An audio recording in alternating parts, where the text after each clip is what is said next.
इष्ट फल का प्रदान करते हैं। अपने हाथ से लिखे हुए यंत्र में अथवा कृत्रिम स्थावर आदि में भगवान शिव का आवाहन करके 16 उपचारों से उनकी पूजा करें।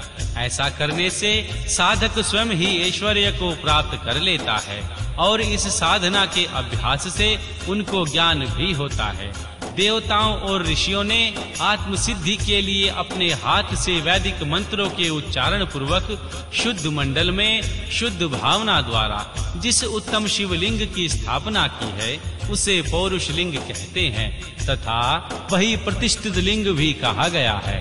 लिंग की पूजा करने से सदा पौरुष ऐश्वर्य की प्राप्ति होती है। महान ब्राह्मण और महाधनी राजा किसी कारीगर से शिवलिंग का निर्माण कराकर जो मंत्र पूर्वक उसकी स्थापना करते हैं उसके द्वारा स्थापित हुआ वह लिंग भी प्रतिष्ठित लिंग कहलाता है। किंतु वह प्रकृति लिंग है, इसलिए प्राकृत ऐश्वर्य भोग को ही देने वाला होता है।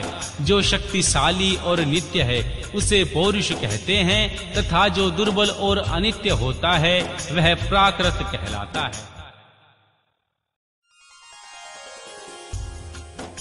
अध्याय 17 व 19 यति के अध्येष्टि कर्म की दशाह पर्यंत विधि का वर्णन। श्री वामदेव जी बोले, जो मुक्त यति है उसके शरीर का दाह कर्म नहीं होता, मरने पर उसके शरीर को गाड़ दिया जाता है, यह मैंने सुना है। मेरे गुरु कार्तिकेय जी, आप प्रसन्नता पूर्वक यतियों के उस अंत्येष्टि कर्म का वर्णन मुझसे कीजिए, क्योंकि तीनों लोकों में आपके सिवा दूसरा कोई इस विषय का वर्णन करने वाला नहीं है। भगवान शंकर नंदन, जो पूर्ण पार ब्रह्मा में अहम भाव का आश्रय ले देह पंजर से मुक्त होते हैं तथा जो उपासक के मार्ग से शरीर बंधन से मुक्त हो परमात्मा को प्राप्त हुए हैं, उनकी गति में क्या अंतर है यह बताइए। प्रभो, मैं आपका शिष्य हूँ, इसलिए अच्छी तरह विचार करके प्रसन्नता पूर्वक मुझसे इस विषय का वर्णन कीजिए।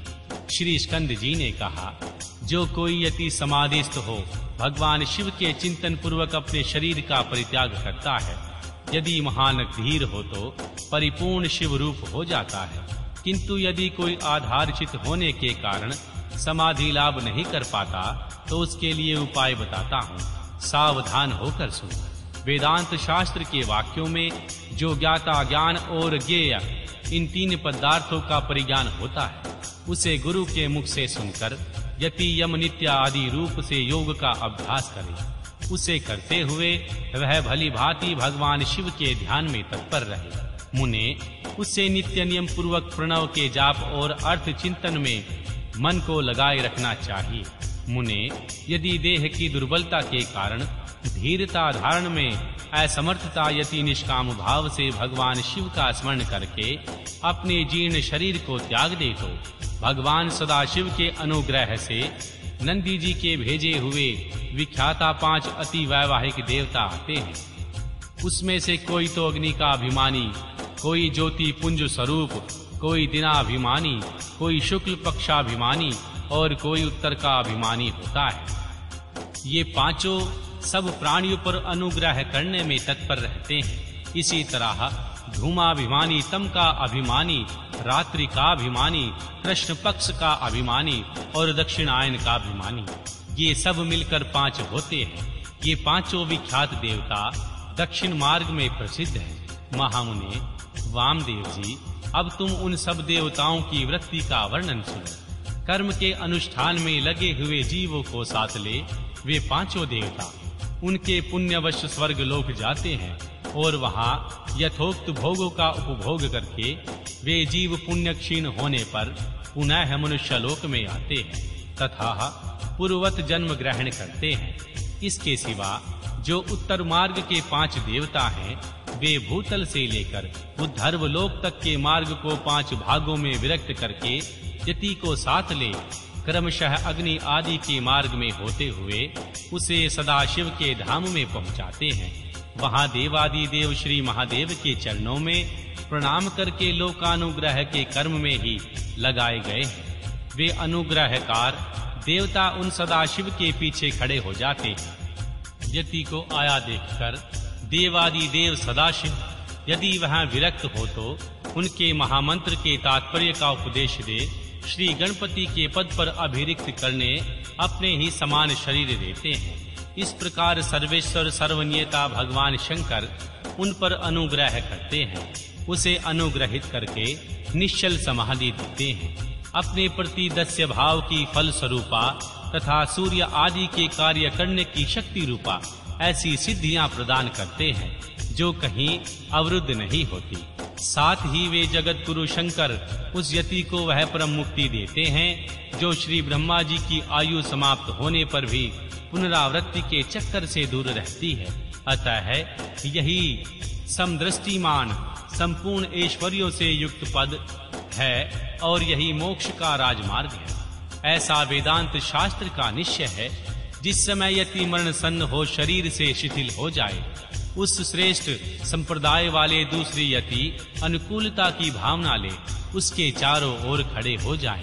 वे सब वहां क्रमशः प्रणव आदि वाक्यों का उपदेश दे उनके तात्पर्य का सावधानी और प्रसन्नता के साथ सुस्पष्ट वर्णन करें तथा जब तक उनके प्राणों का लय न हो तब तक निर्गुण परम ज्योति स्वरूप सदा शिव का उन्हें निरंतर स्मरण करते रहना चाहिए। सब यतियों का यहाँ समान रूप से संस्कार क्रम बताया जाता है।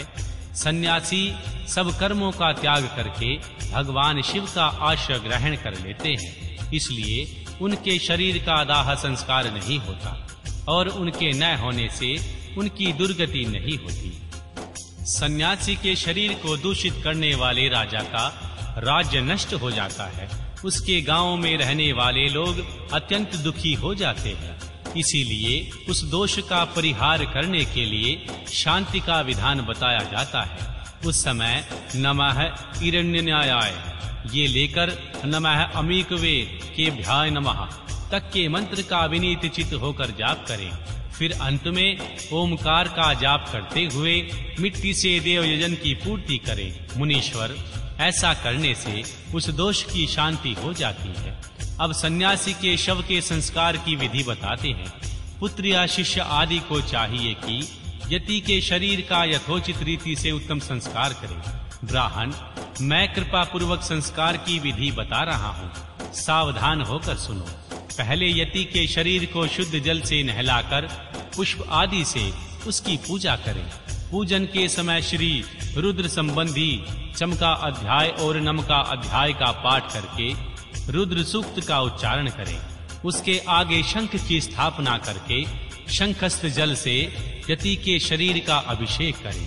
सिर पर पुष्प रखकर प्रणव द्वारा उनका मार्जन करें।